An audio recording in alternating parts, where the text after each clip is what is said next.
Welcome to Islamic Life Coach School podcast. Apply tools that you learn in this podcast and your life will be unrecognizably successful. Now your host, Dr. Kamal Akhtar. Hello everyone. Peace and blessings be upon all of you. Today we're going to talk about the idea of unconditionality of love. Love just because you can. It sounds radical because it shifts the entire direction of love, from something you give outwards to something you generate inside. We often assume that when we love someone, the main benefit is for them, that our affection, attention, and the care we provide somehow fills their emotional tank. But what's actually happening is that love fills you. When you love, your nervous system releases oxytocin. Your mind expands. When you feel love towards someone, it's actually giving you nourishment that you feel first. It's only nourishment for someone else if they decide to accept your love. When you allow yourself to love freely, without waiting for the other person to earn it or reciprocate it, you give your body permission to live in the most abundant fuel there is. While you might have been enculturated and programmed to believe that you love someone because it's a reward that you hand out in your own relationships, especially in the relationships that you think are deserving, when really love is a declaration of your own aliveness and your own evolution. It's when your nervous system says that I'm safe enough to feel love even here and anywhere. Whether you're loving your spouse through his moodiness, or if you're loving your child through their rebellion, and especially even if you're loving yourself through your imperfections. Every time you choose love, you expand your own capacity for peace. So when you love, don't think of it as a transaction that improves the relationship. Think of it as an exercise that improves you. Love that way becomes an act of worship. Your way of saying to Allah, Ya Allah, you gave me a heart capable of love, and I use it fully and completely. So my son recently got baby chicks. Now they're very big now, but they came from a hatchery and they were just so cute and fuzzy. I could just squeeze them. They were so cute. I mean, I wouldn't actually squeeze them because that would be bad, but they're just so squeezable and cute. These loving, happy feelings that I'm feeling towards these baby chicks, while they have no idea what's going on, I feel the love for these baby chicks and I enjoy the feeling. I get to experience it. I get to be happy about them, with them, around them, and I get to enjoy the whole experience. I get to enjoy my kids having fun with them, taking care of them, being responsible, learning responsibility. I just love the whole situation. I am enjoying the feeling of love in my body. This way, love is not a substance that travels between two people, like pouring water from one cup into the other. Love is an experience that happens inside each individual nervous system. When someone feels loved by you, what they're actually feeling is their own body's response to the safety, kindness, and the presence you provide. Their brain is releasing the oxytocin and the serotonin and any other concoction of hormones of love, and that entire physiological and psychological experience belongs to them. Your love doesn't physically move into their body. It just creates an environment where their own capacity to feel love is awakened. And the same is true in reverse. When someone loves you, what you feel is your nervous system's response to their tone, their attention, their affection, their energy. It's your own inner chemistry that lights up through your own thoughts. And understanding this dynamic changes everything. It frees you from trying to control whether someone feels your love. You offer love generously, and at the same time, you can't make another person's body or heart receive your love. You can speak softly, kindly, and wholeheartedly, and they may still not be loved because in their own nervous system, something else might be true. Their own mind might not yet be open or regulated enough to register your love. And all of that is fine. Your responsibility is not towards ensuring that they feel your love at all cost, or trying to manipulate them so that they know that they're loved. Your responsibility is only towards loving them unconditionally, regardless of if they feel it or not. So my invite to you in this podcast is love anyways, not because you can guarantee that it will be felt, but because the act of loving keeps you alive, keeps you in spiritual abundance. The purpose of love is not to make someone else feel something. It's to keep you connected to the best part of your humanity. And it so happens that when you unconditionally love like that, they for sure will be attracted to that energy and they will come on board. As humans, we are experts at attaching conditions to our love. We're trained to measure worth before giving any affection. We say things like, I love my body because it's healthy, or because I can still run after my kids, or because I look good today. Notice how fragile that love becomes. It depends on continued performance of your body for you to be able to love it. And the moment it aches, gains weight, or it can't do what you're used to it doing, then the conditional love starts to fade. Compare that to unconditional love for your body, where you don't wait for your body to behave perfectly. Your love towards your body is not a reward for good function.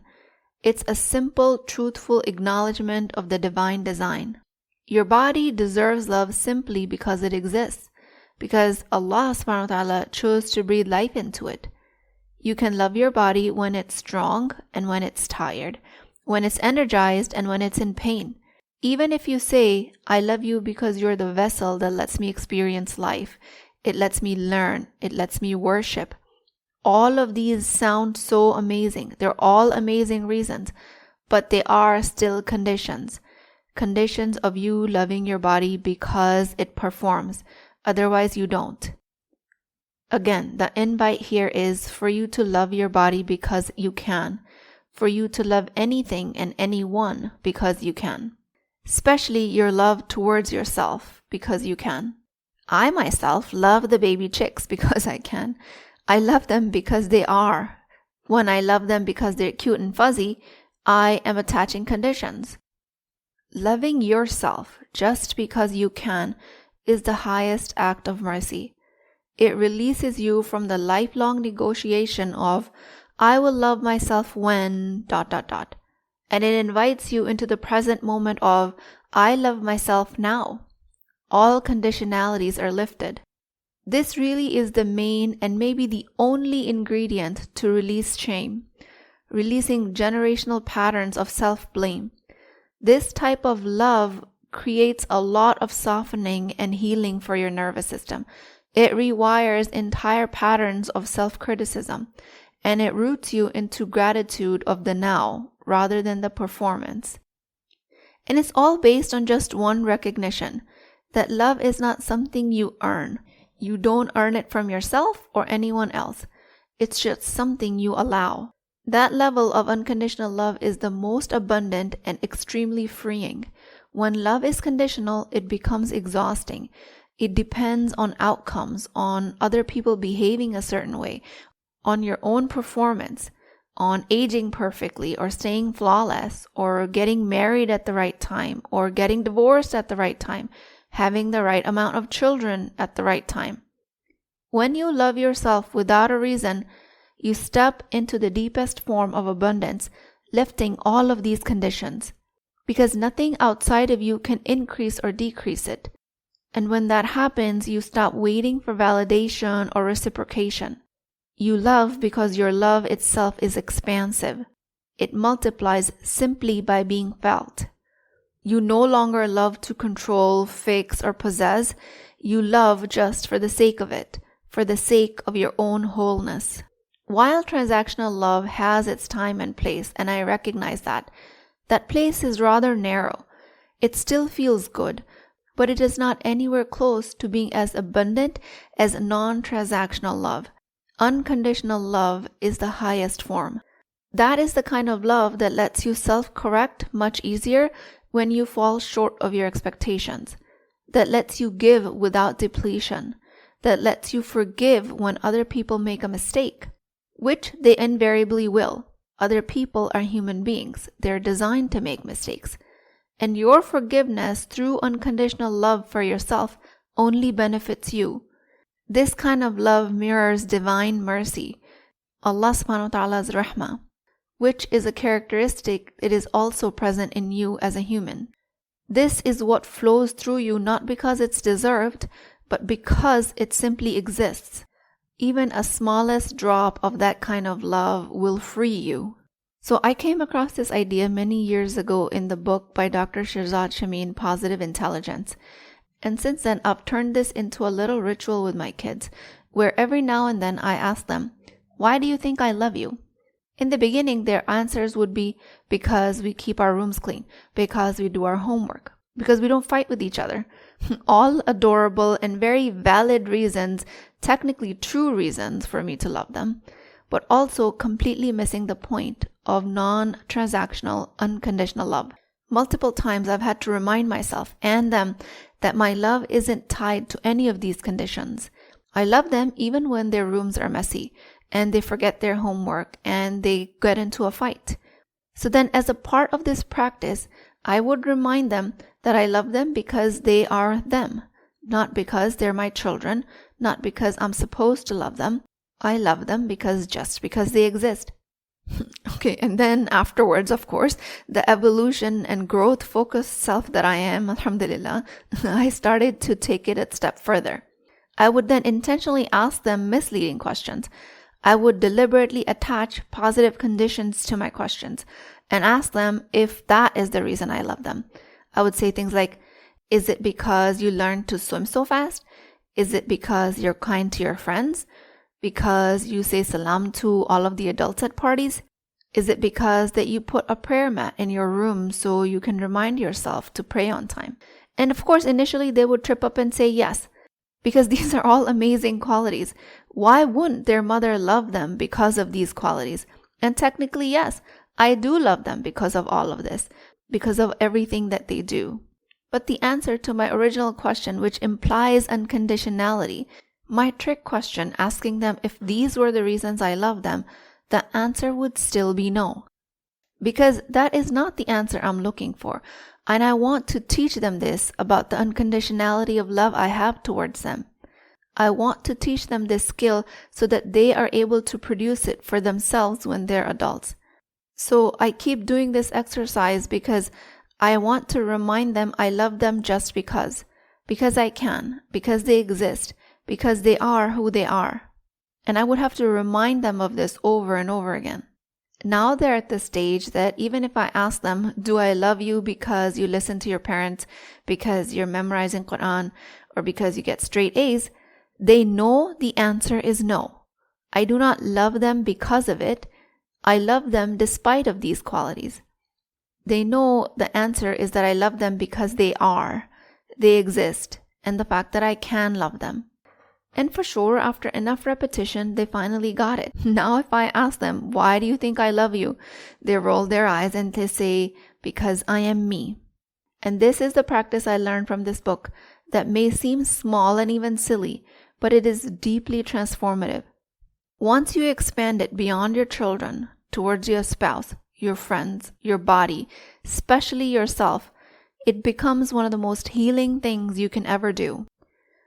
All of this is not an invite for you to start unconditionally loving everyone. If you're trying to forgive someone and have not been able to do so, then maybe unconditionality of love is not an option here. I don't want you to force yourself into loving somebody unconditionally because that's the examples I give you here. I want you to be creative and apply it to your own unique situation. All I'm saying is when you do decide to love someone like this, unconditionality starts to mean that you stop making somebody's flaws the price of your affection. Then some of the objections I hear is that I can't do that. That's carelessness. And I'm not asking you to be careless with it. You can definitely, deliberately choose the people you want to love. You can choose them intentionally. But when you have a list in mind, unconditional love is not carelessness. It's not blindness. It's choosing to see the whole picture, the good, the messy, the inconvenient, and still saying that yes, I choose to love this person in my life. When you know your husband has a habit of interrupting you mid-sentence or forgetting important things, You know in your mind that you still have the option to love him because you value connection over his perfection. Your child might not listen to you, speak abruptly, or slam the door. You still have the option of loving them. Even your parents, who might have carried generational rigidity and emotional distance, you can still love them without waiting for them to become self-aware. Now, loving someone despite their shortcomings does not mean you stop holding boundaries. It means your boundaries are no longer coated with resentment. When you create boundaries outside of resentment and judgment, they are much more effective and stronger. All along, what I'm trying to teach you here is that love is not a contract for good behavior. It's a reflection of your own maturity, your ability to let other person be a human without needing them to meet your requirements, and you evolving to that level. Unconditionality towards your spouse might sound like your brain always attaching some sort of precondition to the love for him because, let's say, he provides, he brings home a paycheck, or you say, I love him because he loves me, or because he comes home to me. I love him because he's a great father. Again, these are all excellent reasons for you to love somebody.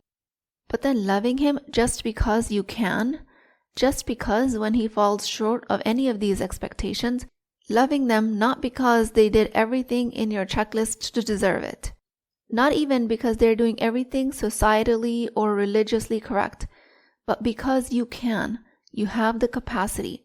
And at this level, you're only expanding your capacity for abundance, not his. This level of rewiring does take time because as Muslim women, we are otherwise deeply conditioned to love, especially because of someone's positive attributes, when they meet our preconceived notions. Again, not a bad thing. I do love my husband for all of these qualities, but loving somebody unconditionally is a whole new level of love. So it is my sincere hope and prayer for you to experience unconditionality in your love, and to whoever you're giving it to, even if it's baby chicks. With all of this practice, what you will notice is that eventually you will start to see the unconditionality in the love that Allah subhanahu wa ta'ala has for you, and the love that you have for Allah subhanahu wa ta'ala. You might have a tendency to think right now that you love Allah because of all the countless blessings He gave you. He gave you a consciousness to recognize Him by. You are breathing because of Allah's mercy. You have a house to live in. And I can only try to start listing all of the things that you can be grateful for. There's no way I can finish that list even if it takes me a lifetime. These are all blessings and attributes that you can assign to Him to be able to justify your love. But what about loving Allah because you can? Because you exist. All of this helps you recognize His countless mercy towards you, His abundant and unconditional love towards you. Ironically, even if you start practicing the mindset of, I love because I can, a hyper-thinking brain can immediately sneak through the back door with the justification of, yes, I'm loving because it feels good to love. It feels good in my body because it benefits me. And on the surface, that of course itself sounds harmless and even wholesome, but it is still a condition. You're loving because it gives you something in return, even if what that gives you is peace or joy. And that's how sneaky the human mind is. It keeps you trying to intellectualize something that's just meant to be purely experiential. And if your mind gets trapped in that, that's okay. Do not create judgment of that type of thinking. Your brain is a meaning-making machine. It wants to label, explain, rationalize everything, including love. It might feel unsafe in the mystery of loving just because. So when you begin to practice this unconditionality, you're gently rewiring one of the oldest programs in human evolution, the habit of attaching reasons, rationality to your emotions. And when you find yourself doing that, a simple awareness is going to correct your path. And it's all about these small recognitions. Over time, loving without reason becomes a muscle memory. Especially in real life, it's very much needed because when you don't parent perfectly, and you're still in debt even when you have goals of financial independence, or your child leaves their lunch untouched when you packed it so lovingly. These moments, unconditionality feels like the last thing on your mind, but with practice, this becomes a part of you. It becomes the default self. Unconditionality in your love will start to come habitually to you. And if you forget it, that's okay. It does not mean that you've failed. It just means that you're human. Your job is to keep remembering, to return to that baseline of unconditional love over and over again. Not because you're doing it perfectly, but because you choose to do it intentionally. Rising above loving someone because of their positive attributes is one of the most liberating and healthy things you can do for your emotional and mental life. And not everyone or everything in your life deserves that level of work. But if you do have someone in your life that you choose to do this work on, it's going to be liberating for you. When you love yourself or someone else unconditionally, you have taken the obligation of performance out of the equation, especially even if it's good performance. People will invariably fall short of your expectations because they're not living their life to comply with your expectations. They're trying to live their own life. And just like any other human being, sometimes they have a hard time, sometimes easy. The most powerful concept I want you to take away from this episode is the unconditionality of love towards yourself.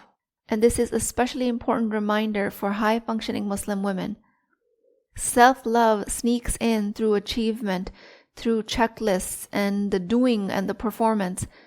You will start to respect yourself because you managed your schedule, because you followed your prayer routine, because you kept the house running, or because you are able to remember everyone else's needs before your own. And while all of these are great qualities, something you can strive for, signs of discipline, responsibility, care, affection, empathy, even these positive qualities are conditions. They keep your worth and your ability to love yourself tethered to your performance. Unconditional self-love means that you're rising above that.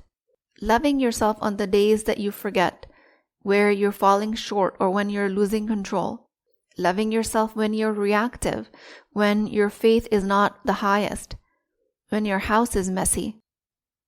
Loving to love yourself and becoming comfortable by saying, I love myself because I exist. All of this is a reminder that you were worthy before you earned your degree, before you learned your emotional intelligence skills.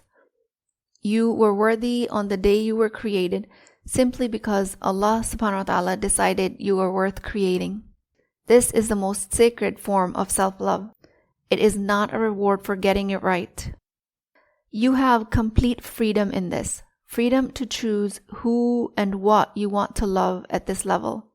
It could be people closest to you. It could be pets that you love. It could be the community that you belong to. It could even be the entire humanity.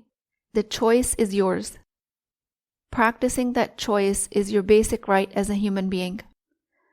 With that, I pray to Allah subhanahu wa ta'ala, Ya Allah, teach my heart to love without conditions. Let my heart see me through your mercy, not just through my strengths and mistakes. Let my worth rest in the fact that you created me, not in how much I accomplish or how perfectly I perform. Ya Allah, grant me and everyone the peace that comes from loving ourselves. Help me recognize that you have already loved me, and help me extend the same love to others, not because they earn it, but because you made me capable of it. Ameen Ya Rabbal Alameen. Please keep me in your du'as. I will talk to you guys next time.